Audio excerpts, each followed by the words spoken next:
रुका किस तरह हो गया शुरू। ओके जी, राइट जी। आज हमारा टॉपिक है जी amino acid and peptides. Right, amino acid and peptides, ये ऑब्जेक्टिव्स हैं इस पूरे टॉपिक के। तो बायोमेडिकल इम्पोर्टेंस के अंदर जब हम लोग जाते हैं अमीनो एसिड्स की, तो बायोमेडिकल इम्पोर्टेंस के अंदर अगर हम पॉलीपेप्टाइड्स को देखते हैं, लॉन्ग पॉलीपेप्टाइड चेन्स जो हैं ये सेंसाइज होती हैं एल अल्फा अमीनो एसिड से, और इनके जो डेरिवेटिव्स होते हैं ये पार्टिसिपेट करते हैं डिफरेंट सेलुलर फंक्शंस में। मतलब कि उसमें जो है nerve transmission, biosynthesis of porphyrin, purine, pyrimidine and urea, ये सारा का सारा पाया जाता है ना। फिर इसके अलावा न्यूरो एंडोक्राइन सिस्टम जो है ये एम्प्लॉयज करता है क्या, short polymer of amino acid called peptides as hormone releasing factor हैं, neuromodulator and neurotransmitters हैं। Humans and other higher animals जो हैं वो can't synthesize 10 of the alpha amino acid present in the protein consequently, right। इस तरह human diet के अंदर अगर हम देखते हैं उसमें काफ़ी मिकदार जो है वो quantity nutritionally essential amino acids की जो है वो होनी चाहिए ना। और ये भी जो है कि डाइट के अंदर क्वांटिटी जो है वो प्रोटीन की कितनी होनी चाहिए, क्योंकि लिमिट है आपके किडनी की कि वो over 50 gram of free amino acid जो है वो आर्टीरियल रीनल ब्लड से जो है वो फिल्टर करता है, राइट। और अगर हम यूरिन के अंदर देखते हैं तो वो ट्रेसेस हैं किसके, अमीनो एसिड के, जो कि उसके अंदर से जो किडनी के अंदर से मूव करते हैं, लेकिन ये रीअब्जॉर्ब होते हैं प्रॉक्सिमल ट्यूब्यूल के अंदर ना। ऑल अमीनो एसिड जो हैं वो बेनिफिशियल नहीं है, only L alpha amino acid जो है।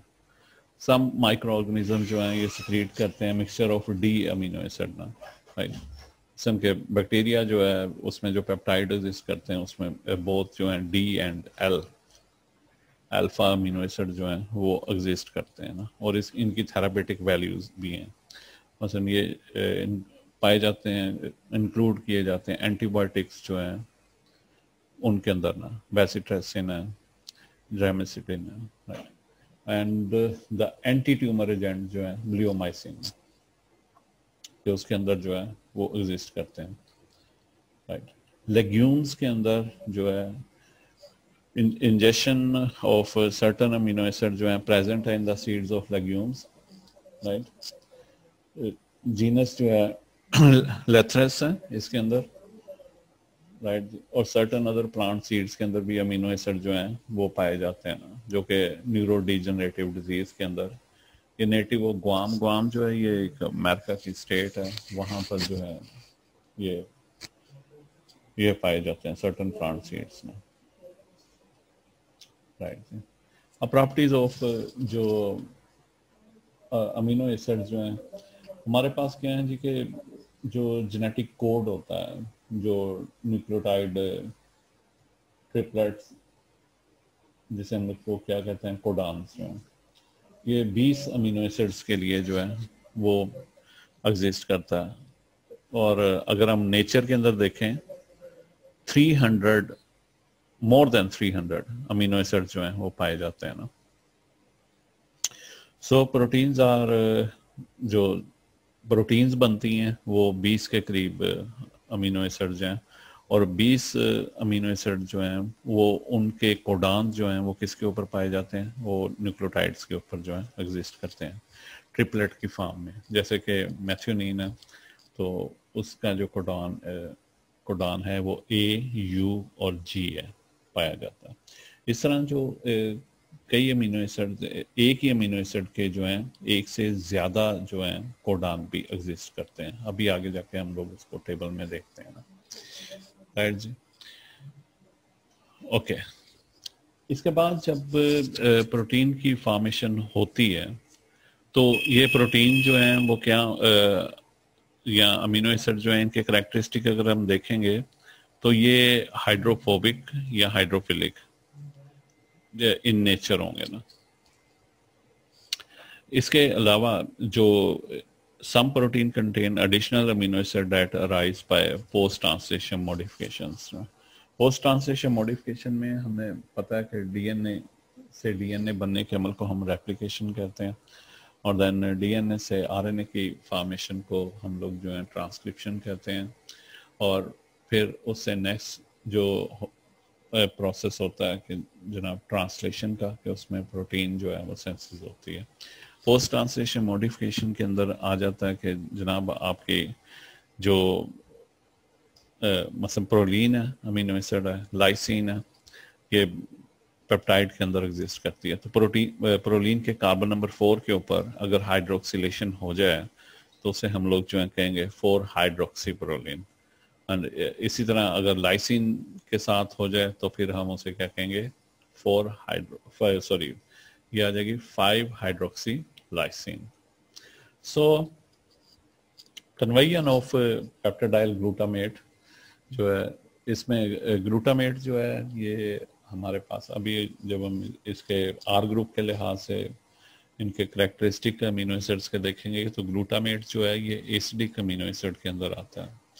जैसे ग्लूटामेट है इसी तरह स्पार्टेट जो है वो पाया जाता है, और इसके अमाइड डेरिवेटिव जो है ग्लूटामेट का ग्लूटामीन है और स्पार्टेट का स्पैराजीन है। So glutamate to gamma carboxy glutamate and the methylation, formylation, acetylation, prenylation and phosphorylation of certain amino acid residues, ये पोस्ट ट्रांसलेशन मॉडिफिकेशन मतलब ट्रांसलेशन के नतीजे में आपकी जो नेसेंट प्रोटीन की फॉर्मेशन हुई है, और उसके बाद उसके डिफरेंट अमीनो एसिड्स के ऊपर जो है जो दूसरे ग्रुप लगते हैं, तो इसको हम कहते हैं कि these are the post translational modification, right. So ये मॉडिफिकेशन जो है, जो प्रोटीन है ये उनकी ये मॉडिफिकेशन करती क्या है, मतलब इनका प्रॉपर फंक्शन क्या है। ये सॉल्युबिलिटी है, स्टेबिलिटी है, कैटालिटिक एक्टिविटी है, and interaction with other protein interaction के लिहाज से भी जो आता है। इसके अलावा जो है एक अमीनो एसिड है हमारे पास जिस कॉल्ड सिलिनोसिस्टीन। मतलब सिलिनोसिस्टीन दो हमारे पास सल्फर कंटेनिंग अमीनो एसिड है, सिस्टीन एंड मेथिओनिन। अब जो सिलिनोसिस्टीन है उसमें सल्फर की जगह पे अगर हम सिलीनियम ले आते हैं तो वो हमारे पास बन जाती है कौन सी, सिलिनोसिस्टीन। सो dozens of 2 dozen selenoproteins that include certain peroxidases and reductases,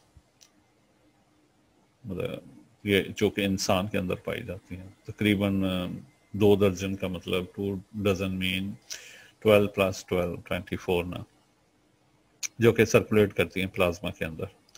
इसी तरह जो अगर हम देखें राइट, आइडोथायरोनिन डी आइडीनेज जो ये एंजाइम है, ये रिस्पॉन्सिबल किसके लिए है कि कन्वर्ट करने के लिए प्रो हार्मोन है thyroxine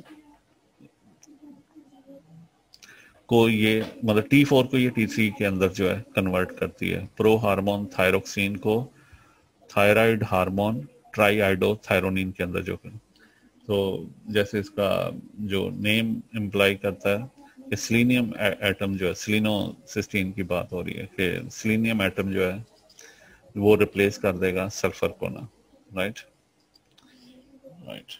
So selenocysteine is not the product of the post-transition modification, but is inserted directly into a growing polypeptide during translation. ये पॉइंट जो है ये आपने याद रखना है कि selenocysteine जो है वो पोस्ट ट्रांसलेशन मॉडिफिकेशन का नतीजा नहीं है, बल्कि ये डायरेक्टली जो है ट्रांसलेशन के प्रोसेस के अंदर जो पॉलीपेप्टाइड ग्रो कर रही होती है कि उसके अंदर जो है वो लगता है। तो selenocysteine thus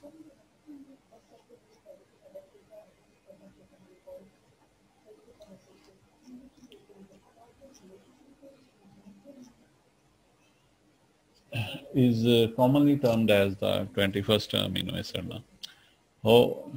However, unlike the other 20 protein amino incorporation mean कि उसका लगना जो है selenocysteine is specified by large and complex genetic element for the unusual transfer RNA, right, which utilizes the UGA anticodon that normally signals stop codon. मतलब ये codon जिसको ये use कर रहा है वो आमतौर पे हम उसे क्या कहते हैं कि जब ये कोडान आ जाता है तो ये टर्मिनेशन के पॉइंट के ऊपर आ जाता है, मीन के ट्रांसलेशन जो है वो रुक जाती है ना, ठीक.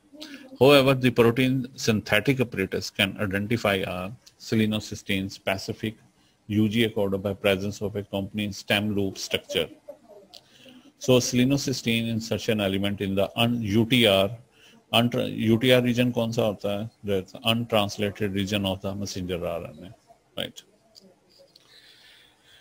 ये ट्रांसलेशन के टॉपिक के अंदर जो है वो इसको डिटेल में हम लोग जो है वो देखेंगे, राइट. ये वाली वो लिस्ट आ जाती है hydrophilic and hydrophobic amino acids की, के हाइड्रोफिलिक अमीनो एसिड्स कौन से हैं और हाइड्रोफोबिक इन नेचर. हाइड्रोफिलिक और हाइड्रोफोबिक अमीनो एसिड जो हैं जब हम ट्रांसलेशन के प्रोसेस में जाते हैं और उसके नतीजे में जो पॉलीपेप्टाइड की फॉर्मेशन होती है तो उसमें यह बात देखने वाली होती है कि हाइड्रोफिलिक और हाइड्रोफोबिक जो हैं, हाइड्रोफिलिक अगर प्रोटीन के बाहर के एनवायरनमेंट जो है वो एक्वेटिक इन नेचर है तो ये हाइड्रोफिलिक अमीनो एसिड जो हैं वो उस प्रोटीन की सरफेस के ऊपर होंगे और हाइड्रोफोबिक जो हैं एम्बेडेड होंगे उसके सेंटर में. इसी तरह ये हैं जी आपके जो पोस्ट ट्रांसलेशन मॉडिफिकेशन हुई थी किसकी, ये प्रोलीन है, राइट. प्रोलीन अमीनो एसिड को हम अमीनो एसिड कहते हैं क्योंकि बकाया जो अमीनो एसिड्स हैं उनके अंदर प्राइमरी अमीन पाई जाती है और इसमें सेकेंडरी अमीन पाई जाती है. ये है जनाब इसका 1 2 3 4 हाइड्रोक्सीप्रोलीन, राइट. और इसी तरह अगर इसको देखें तो 1 2 3 4 5 हाइड्रोक्सी लाइसिन. सो ये मॉडिफिकेशन थी जिसको हम पहले डिस्कस करके आए हैं. अभी उसका स्ट्रक्चर जो है वो ज़्यादा एलैबोरेटिव फॉर्म के अंदर जो है वो आ रहा है ना. अब हम ये इन 20 अमीनो एसिड्स को एक दफ़ा देख लेते हैं, राइट. फर्स्ट जो 1 2 3 4 5 ये 5 अमीनो एसिड्स हैं which is called as the glycine, alanine, valine, leucine and isoleucine. These are called aliphatic side chains. Glycine, 3 word जो इसका एब्रीवेशन आता है GLY और सिंगल वर्ड जो सब्स्टिट्यूट है वो G है. मतलब जहाँ पर G कैपिटल G लिखा होगा तो इसका मतलब क्या है कि वो ग्लाइसिन है. इसी तरह एलानीन है, ALA and then single word substitution जो है उसका वो A है. वैलिन का V है, ल्यूसिन का LEU एंड L, आइसोल्यूसिन का जो है ये आगे फिर इनके स्ट्रक्चर आ जाते हैं. क्योंकि जब आप इनके स्ट्रक्चर की तरफ जाते हो तो फिर आपको ये कंसेप्ट जो है, क्योंकि प्रोटीन्स के साथ आपकी ज़िंदगी, क्योंकि जो स्ट्रक्चर एंड फंक्शन यूनिट है मोस्ट इम्पॉर्टेंट आपके बायोमॉलिक्यूल्स के लिहाज से, तो वंस अगर इसके हम लोग स्ट्रक्चर को असिमिलेट कर लें तो आगे जाके आपको प्रोटीन इंट्रैक्शन, फिर जो सर्टन रिसेप्टर ड्रग इंट्रैक्शन है तो वो सारे के सारे क्लियर हो जाएंगे काफ़ी ज़्यादा. एक दफ़ा थोड़ा सा फोकस कर लीजिएगा कि आप इसके जो स्ट्रक्चर के लिहाज से देखते हैं, राइट. सो ग्लाइसिन के अंदर ये बॉक्स के अंदर ये आपकी अल्फा कार्बन है. Alpha carbon mean amino acid को amino acid why we call it amino acid के कार्बन के साथ कार्बोक्सिल ग्रुप है एंड अमीनो ग्रुप है कि कार्बोक्सिल और CO नेगेटिव और NH3 पॉजिटिव ये एग्जिस्ट करते हैं साइमल्टेनियसली. और ये R ग्रुप है जो सिंपलेस्ट अमीनो एसिड है, दैट इज कॉल्ड ग्लाइसिन, जिसका कि R ग्रुप जो है वो हाइड्रोजन है. इसी तरह हाइड्रोजन अगर CH3 मिथाइल ग्रुप से रिप्लेस होता है तो हम उसे एलानिन कहते हैं। फिर इसके बाद जो है आप देखते जाते हैं कि जनाब हाइड्रोकार्बन की चेन जो है वो लेंथी वन होती जा रही है, तो इसे हम लोग जो है वो वैलिन का नाम देते हैं। इसी तरह ल्यूसिन है और आइसोल्यूसिन है। ल्यूसिन के अंदर अगर हम आर ग्रुप को देखें तो उसमें 1 2 3 4 कार्बन की चेन है, और इसी तरह आइसोल्यूसिन को देखें तो 1 2 3 4, यहाँ भी 4 कार्बन की चेन है। सो ल्यूसिन और आइसोल्यूसिन दोनों अमीनो एसिड एक दूसरे के आइसोमर है, राइट। फिर इसके ऊपर PK1 है और PK2 है। PK is called minus log of KA, मतलब KA जो है वो dissociation constant of an acid ना, right. So minus log of K है कार्बोक्सिल ग्रुप का, कि वहां पे जो है वो प्रोटॉन का वो 2.4 और 2.3 की रेंज में है, 2.2 2.3 2.4, और NH3 पॉजिटिव का जो है वो 9.7 9.8 और 9.9 का। सो ये थे जी आपके पांच अमीनो एसिड हैं। कौन से हैं? एलिफेटिक साइड चेन के। अब आ जाते हैं जी हाइड्रोक्सिल ग्रुप, जिनके ऊपर OH ग्रुप पाया जाता है। अब OH ग्रुप जो है वो कहाँ कहाँ पे एग्जिस्ट करता है? This one is OH group tyrosine आ गया, क्योंकि टायरोसिन अरोमेटिक अमीनो एसिड के अंदर भी आता है, तो उसने उसका स्ट्रक्चर वहां पे दिया हुआ। सो सीरीन, थ्रियोनिन एंड टायरोसिन, इनके अंदर OH ग्रुप जो है वो एग्जिस्ट कर देगा, राइट। और OH ग्रुप जो है ये हमें जो है जब हम पोस्ट ट्रांसलेशन मॉडिफिकेशन के अंदर जाते हैं तो वहां पर जो है ये फास्फोराइल ग्रुप जो है वो इसके ऊपर जो है वो अटैच होता है सर, राइट जी। इसी तरह जब हम लोग सल्फर कंटेनिंग अमीनो एसिड्स को देखते हैं तो उसमें सिस्टीन एंड मेथियोनिन है, right. Both sulphur containing amino acids हैं, राइट। मेथियोनिन का पता आपको कि ट्रांजिशन जब हम फॉर्माइल मेथियोनिन से जो स्टार्ट होती है, पहला कोडान AUG जब आके लगता है तो उसके अंदर जो पहला अमीनो एसिड आके लगता है दैट इज मेथियोनिन ना। इस तरह सिस्टीन है। फिर आ जाते हैं acidic amino acid and their amide derivatives. तो इसमें जो है स्पार्टिक एसिड है। स्पार्टिक एसिड के अंदर अगर आप देखते हो तो CH2COO नेगेटिव। सो ये अब CO नेगेटिव जो है अगर इसके साथ NH2 आके लग जाता है तो ये उसका अमाइड डेरिवेटिव बन जाएगा।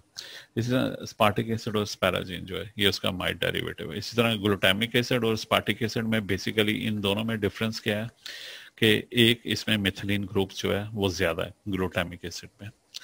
तो यहाँ पे भी कार्बोक्सिल ग्रुप में फिर क्या होगा? अमाइड डेरिवेटिव उसका, ग्लूटामिक एसिड का अमाइड डेरिवेटिव क्या होगा? ग्लूटामीन होगा। सो इनका आपने DNEQ जो है वो सिंगल वर्ड एब्रीविएशन जो है वो याद रखना है।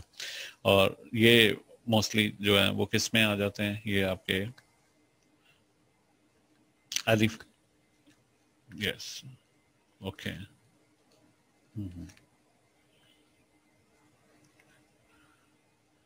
हाइड्रोफिलिक अमीनो एसिड्स के अंदर जो एग्जिस्ट करेंगे। इस तरह जो है बेसिक अमीनो एसिड है, हिस्टिडीन है, आर्जिनिन है एंड लाइसिन है, right. Histidine, arginine and lysine. Histidine के अंदर जो है ये अमीडाजोल रिंग पाया जाता है, राइट। इस रिंग की जो है खासियत ये है कि आपकी जो फिजियोलॉजिकल पीएच है उसके ऊपर जो प्रोटॉन जो एक्सेप्ट करने का और डोनेट करने का जो है इस रिंग के अंदर कैपेसिटी पाई जाती है। मसलन अगर आप इस रिंग को देखें, 2 नाइट्रोजन है, इसके साथ एक प्रोटॉन है, तो ये प्रोटॉन ये दे सकता है और ये वाला नाइट्रोजन प्रोटॉन दे सकता है साइमल्टेनियसली। इसी तरह आर्जिनिन को देखते हैं तो ये ग्रुप जो लगा हुआ है, 1 कार्बन है, 3 नाइट्रोजन, 1 अडीनो ग्रुप जो है ये यहाँ पे एग्जिस्ट कर रहा है ना, तो इसकी इंपॉर्टेंस है। लाइसिन की अभी आप देख के आ रहे थे कि पोस्ट ट्रांसलेशन मॉडिफिकेशन के अंदर जो है कि लाइसिन की कार्बन नंबर 5 के ऊपर जो है मतलब 1 2 3 4 5 इसकी हाइड्रोक्सिलेशन जो है वो पाई जाती है। और ये आगे जब हम क्रोमोसोम्स को डिटेल में देखेंगे तो वहाँ पर जो है ये हाइड्रोक्सिलेशन जो है ये काफ़ी इम्पोर्टेंस रखती है। इसी तरह अरोमेटिक अमीनो एसिड में जहाँ पर जो है ये आपके पास रिंग आ जाता है, फिनाइल, तो इसमें हिस्टिडीन इसने ऐड किया हुआ है इस कैटेगरी के अंदर। फिनाइल एलानिन को जब हम थोड़ा सा देखते हैं, पहले हम एलानिन को देखते हैं। अगर यहाँ पे सिंपली CH3 होता तो ये एलानिन था, और अगर CH3 का एक हाइड्रोजन फिनाइल के साथ रिप्लेस हो गया, that is converted into phenyl alanine, और फिनाइल एलानिन का एक हाइड्रोजन OH से जब यहाँ पे वो रिप्लेस होता है तो वो टायरोसिन के अंदर कन्वर्ट हो जाता है। इसी तरह ट्रिप्टोफैन है, ट्रिप्टोफैन के अंदर 2 रिंग है, एक का, और ये फ्यूज्ड फॉर्म में है, 6 side 5 sided having nitrogen in it. So phenylalanine, tyrosine और ट्रिप्टोफैन जो है ये आपके aromatic amino acid. And the 20th one, the last one but not the least one, ये अमीनो एसिड जो है प्रोलीन, ये हमने बताया था कि बकाया साहब में प्राइमरी अमीन है, इसके अंदर सेकेंडरी अमीन जो है वो पाया जाता है प्रोटीन, और इसकी भी हाइड्रोक्सिलेशन जो है वो पोस्ट ट्रांसलेशन मॉडिफिकेशन के अंदर जो है वो हम लोगों ने देखी हुई है। सो ये था अभी तक का, फिर हम अगले लेक्चर को देखते हैं। दूसरा सेव करना,